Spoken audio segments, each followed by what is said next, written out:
नमस्कार. सत्यपरिचितमध्ये आपल्या सर्वांचं स्वागत आहे. गेल्या 2 वर्षांपूर्वी, अंदाजित 2 वर्षांपूर्वी शीतलनगरमधील शीतलसाई या बिल्डिंगला मीरा भाईंदर महानगरपालिकेने धोकादायक म्हणून घोषित केलेलं आहे. त्यानंतर देखील अजूनपर्यंत ही बिल्डिंग खाली करण्यात आली नाही की याच्यावर कारवाई करण्यात आली.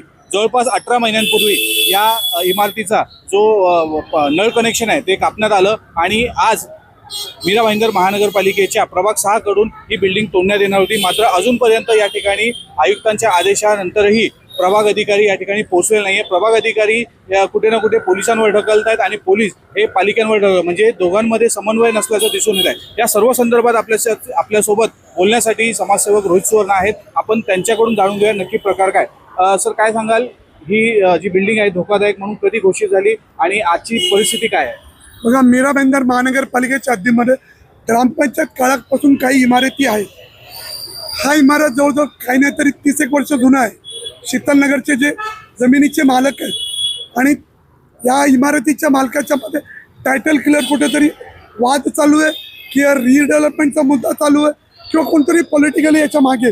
मीरा भाईंदर महानगरपालिकेच्या आपत्ती व्यवस्थापनाच्या पुस्तकामध्ये जर तुम्ही बघितलात तर शीतलसाई बिल्डिंगला क्लिअर कट लिहिलं आहे. ए विंग आणि बी विंग आणि सी विंग, C2B आणि C2A. खाली रिमार्कमध्ये लिहिलं आहे, most areas were not accessible for inspection, however the building अपेस डिस्ट्रेस, असं क्लिअर कट लिखा आहे. आणि D1 E विंग आणि F विंग हा C1 आहे. तरी देखील लोक त्या बिल्डिंगमध्ये राहतात. हे आपला दुर्दैव आहे. त्या शहरामध्ये महापौर भारतीय जनता पार्टीचे आहेत, सत्ता भारतीय जनता पार्टीचं आहे, राज्यामध्ये सत्ता भारतीय जनता पार्टीचा आहे, केंद्रामध्ये राज्य भारतीय जनता पार्टीचा आहे. असं असताना लोकांची जीव वाचवणे, लोकांना संरक्षण करणे, लोकांची संपत्ती व्यवस्थित ठेवणे ही जबाबदारी त्या वार्डाच्या नगरसेवकाची आहे, तिकडच्या सत्ताधारी पक्षाची आहे. तिकडच्या नगरसेवकांनी लेखी तक्रार केली वॉर्ड ऑफिसरकडे. वॉर्ड ऑफिसरनी तो पत्र फक्त SI ला फॉरवर्ड केला. म्हणजे काय, फक्त किचनकडे लक्ष दे. पण C1 आहे त्याची जर कल्पना वॉर्ड ऑफिसरला आम्ही दिली, त्यांनी सांगितलं आम्हाला मी मीरा रोड पोलीस स्टेशनला प्रोटेक्शन मागितली म्हणून मला मीरा रोड पोलीस स्टेशनची प्रोटेक्शन मिळत नाही आहे. मग मिळत नाही तर तुमचं लेखी पत्र द्याव का, ऑर्डर आम्हाला फॉरवर्ड करा. हे आम्ही व्हॉट्सअपमध्ये त्यांना अनेक वेळा सांगितलं, तरी देखील त्यांनी मीरा रोड पोलीस स्टेशनला दिलेला पत्र तो आम्हाला फॉरवर्ड करत नाही. दुसरी गोष्ट, काल ते मीरा रोड पोलीस स्टेशनला गेले होते, मग तुमचे आज पोलीस कुठे आहे?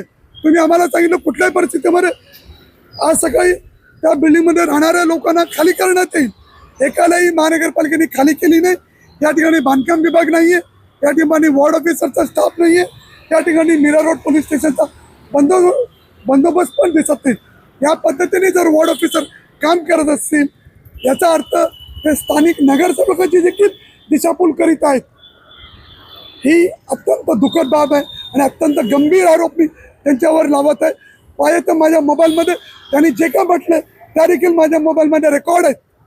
त्या पद्धतीने जर वॉर्ड ऑफिसर काम करत असतील तर आयुक्तांकडे आमचे निवेदन आहे, त्यांच्याऐवजी चांगले ज्या डेप्युटेशनवर असतील त्यांची नियुक्ती करावी आणि अशा अधिकाऱ्याची या वॉर्डामध्ये गरज नाही. आयुक्तांनी कुठे ना कुठे आदेश दिले प्रभाग अधिकाऱ्यांना, मात्र प्रभाग अधिकारी पाळत नाही. म्हणजे याच्यावरून असं दिसतंय का मी मारल्यासारखं करतो, तू रडल्यासारखं कर? नाही, मला तरी असं वाटतं आयुक्तांचा आदेश असेल तर वॉर्ड ऑफिस नक्कीच काम करणार. ह्याच्यामध्ये पॉलिटिकली मोटिवेटेड केस आहे.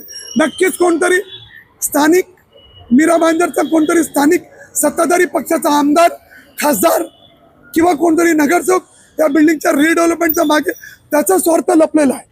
कारण टायटल क्लिअर नाही आहे, त्या जागेचा वाद आहे, लँड कन्व्हेन्स इश्यू आहे किंवा मग तो कोण या बिल्डिंगला फ्युचरमध्ये विकास करू इच्छितो त्याचा आणि संबंधित अधिकाऱ्याचा काहीतरी साठगाठ आहे.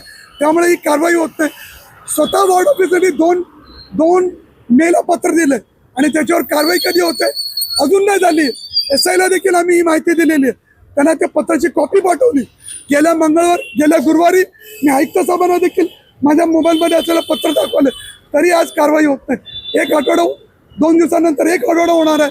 तर आयुक्ताचं आदेशाचं पालन होत असेल ही अत्यंत दुर्दैव आहे. याच धोकादायक इमारतीमध्ये जो शाही रेस्टॉरंट आहे त्याच्यामध्ये अस्वच्छता दिसून आली होती आणि काही वर्षांपूर्वी ह्याच्यावर कारवाई पण झालेली. 18 महिन्यापूर्वी या इमारतीचं नळ कनेक्शन कापण्यात आलं, मात्र शाही रेस्टॉरंटचं नळ कनेक्शन अजूनही सुरू आहे. बघा, या बाबतीत प्रशासन आणि त्या हॉटेल मालकामध्ये काहीतरी अंडरस्टँडिंग असेल किंवा त्यांनी बिल्डिंग रिपेअर केलं आहे का, किंवा त्यांनी स्ट्रक्चरल इंजिनियरचे जो सर्टिफिकेट दिला आहे तो किती खरं आहे. कारण फ्रॉड खूप होतात महापालिकेमध्ये. सहाय्यक आयुक्तांची सही देखील खोटी मारली जाते, त्यामुळे काही होऊ शकते. एक हॉटेलचं किचनचं बात आहे, आम्ही त्यांच्या किचनच्या विरोधात आहोत. ज्या पद्धतीने जेवण ते बनवत होते अच्छा 1-1.5 महिन्यापूर्वी, ते अत्यंत न बघण्यासारखी आहे. त्या ठिकाणी कॅटरिंगवाला देखील जेवण बनवतो आणि आपण लग्नामध्ये अशा गोष्टी फार चवीने खातो. त्यामुळे तुकाराम मुंडेसारख्या IAS ऑफिसरची मीरा भाईंदरला अत्यंत गरज आहे. जसं की समाजसेवक रोहित सुवर्ण यांनी सांगितलं आज महापालिकेची कारवाई होणार आहे. मात्र मी तुम्हाला दाखवतो या इमारतीचं अजूनपर्यंत लाईट कनेक्शन एक आपल्याला नाही, म्हणजे आज कारवाई होणार की नाही याच्यावर पण आता शंका निर्माण होते. कुठे ना कुठे महानगरपालिकेचे अधिकारी कोणत्या तरी राजकीय नेत्याच्या दबावामध्ये किंवा स्थानिक आमदाराच्या दबावामध्ये काम करत असल्याचा आरोप त्यांनी केलेला आहे. आता पाहायचं हे आहे की आज महानगरपालिका